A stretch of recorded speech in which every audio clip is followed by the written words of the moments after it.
Kunata ime ka një pyetje për ju. Pajt, bismillah. Thot se vjerri i saj e ka mallkuar shumë djalin e tij duke i thënë që ta sjellë Zotin e Vlad. Dhe pas një kohë atij i vdiq vajza 11 vjeçe, domethënë mbesa e plakut. Kunata mendon se kunatit i vdiq vajza për shkak të mallkimit të vjerrit dhe dëshiron të di nëse vdekja ka ardhur nga mallkimi i vjerrit dhe a vazhdon ky mallkim apo duhet ta ndërpresi ai duke u tërhequr nga mallkimi. Nëse këto plakut, vjerrit, gjyshit i kanë hyrë në hak, i kanë bërë padrejtësi, e ka zonë mallkimi i tij, nuk ka dyshim.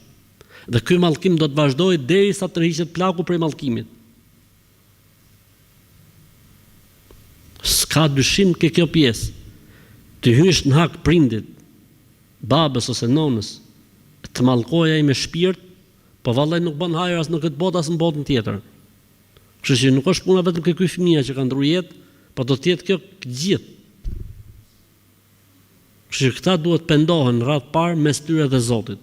E dyta duhet i kërkojnë hallallikun dhe duhet ta kënaqin plakun me çdo lloj forme që të tërhiqet nga mallkimi. Për ndryshe s'kan për të bëj hajër. Për ndryshe nuk kanë për të bëj hajër, vallahi bilaj, për Zotin.